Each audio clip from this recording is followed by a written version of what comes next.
We are at a very serious point right now in the United Kingdom whereby if we don't change things, and I mean drastically and quickly, it may not be possible to change them at all.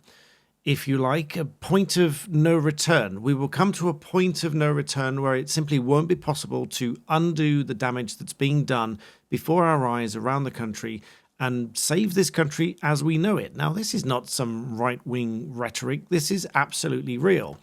As Chris Philp said not about an hour ago now on X, with a quote from his Parliament speech here. Well, it's a question which went broadly unanswered. He said, "We face not only a border security crisis, but also a public safety crisis." Now, you'll have seen and you'll have heard about the demonstrations and the protests around the country because of migrant hotels and the crime in the area and people worried about the safety of the people in those areas, particularly women and girls. And even today, Nigel Farage has been criticised for saying that no one understands just how close we are to civil disobedience. I'll bring this on the screen so you can see it, and then I'll link it below. This is from David Atherton, so I'll link this below. Nigel Farage says, "No one understands how close we are to civil disobedience on a vast scale in this country." Now, Labour's Paul Richards here tries to tell you that Nigel should be investigated. His words should be investigated and scrutinised carefully because he is borderline inciting violence. But that's just not true. That's quite ridiculous. I mean, Nigel Farage is stating the obvious here. He's saying no one understands, as in no one that really matters who's in charge understands how close people are to civil disobedience. And this is what you see playing out on the streets. To say that and to comment on that, to opine on that, is not inciting violence. It is calling out what you see unfolding before your eyes. Now, the problem that we have here, there's a fantastic video, which I won't be able to show all of it to you because it will be subject to copyright. But there is a fantastic video produced with Suella Braverman. And it's on this Prosperity Institute account here, reposted by Suella Braverman. I will play you a small snippet of it, and I will link it below, and I strongly urge you go and watch it. Because those that were doing A-levels in the 90s were either learning about what will happen with the Human Rights Act of 1998, or it had just happened, and then everyone's looking around to say what just happened. Because essentially, that is the tipping point when we really lost the sovereignty in this country to foreign judges who would then overrule our laws, and they are still doing so today. Now, the other thing, before I play you that clip of the video, I'm going to move it around so that I can remember where it is, but before I play you that, some people will doubtless now jump up and down and say, well, this was all about Brexit and people voted for Brexit, people wanted Brexit, etc. Brexit was a failure, etc. Well, actually, I would direct you to this article here by The Telegraph. The World Economic Forum is accused of rigging data to make Brexit look like a failure. This is quite staggering. Mr. Schwab here apparently said that the UK must not see any improvement, these words here. Otherwise, it could be exploited by the Brexit camp. That sounds a little bit like calling people far right when they don't like what you say. So actually, the UK within this framework was supposed to be moving up a notch on this scale, and they didn't want it to move up. They didn't want it to look like it had improved, obviously after Brexit, and then they were looking at the rankings here. It says here, in the 2017-2018 report, the UK's ranking improved from 7th to 4th after a change in methodology. But Mr. Schwab said that apparently he wrote to staff that the UK must not see any improvement, as otherwise it will be exploited by the Brexit camp. And instead of moving from 7th to 4th, which is what it was, the final report instead, published in 2017, showed that the UK dropped one place to 8th. So it was supposed to move up to 4th, but they dropped it to 8th. So they are accused of rigging the figures to make Brexit look like a failure. The second point I'll make about Brexit is some people will say, well, if we get rid of human rights laws in the ECHR, there goes your right to life and right to freedom of expression and right to private family life and whatever. That is simply not true, because in the video that I'll show you a snippet of by Suella Braverman here, which is, again, I reiterate, it is well worth watching. This video explains the whole history of how all of this came about. And these rights of ours existed long before the Human Rights Act and long before ECHR. For example, Offences Against the Person Act 1861. These offences, and including the common law murder and then other offences of murder, have been around for a long time. And lots of other rights against torture and so on have been around for a long time. But allow me to play you this small snippet of Suella Braverman's video here. I'll mute myself, but this is talking about people that we have wanted to deport from this country for crimes, and ECHR has blocked us from doing so. And these are well beyond just the simple recent sort of excuses of not wanting to shave a beard or the child doesn't like chicken nuggets. Listen to some of these. We began to see more and more absurd cases. Theresa May tried to deport the Al-Qaeda terrorist Abu Qatada, but she was blocked for years because of the convention.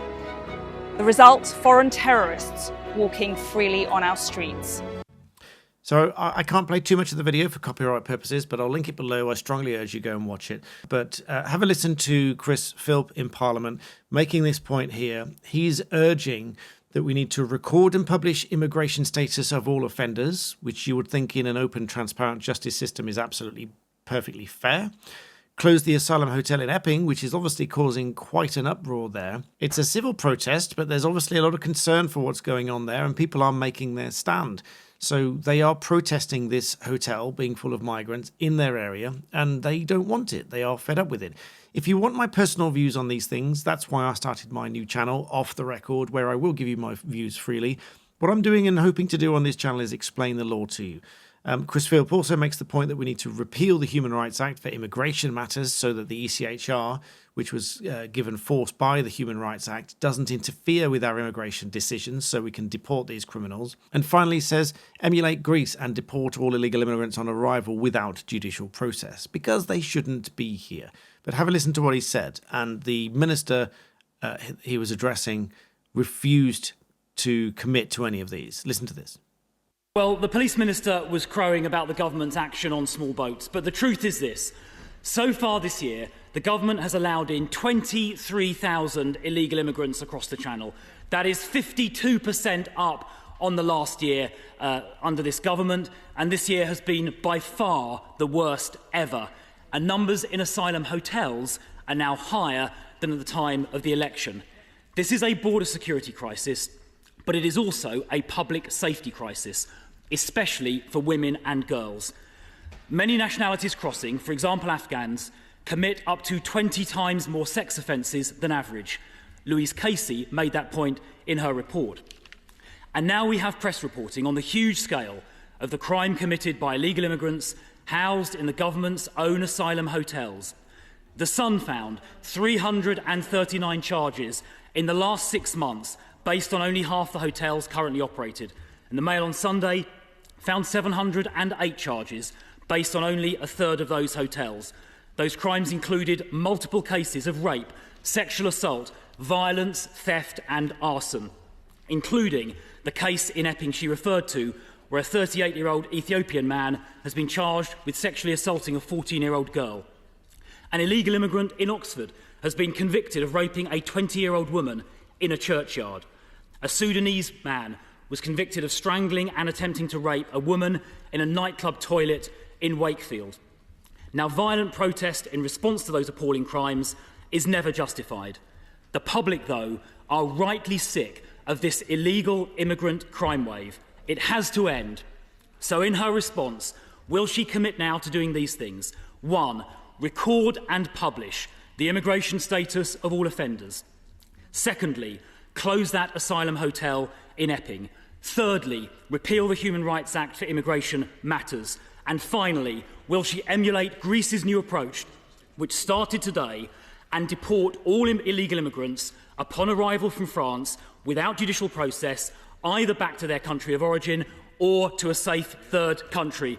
Will she give the House and the country those commitments?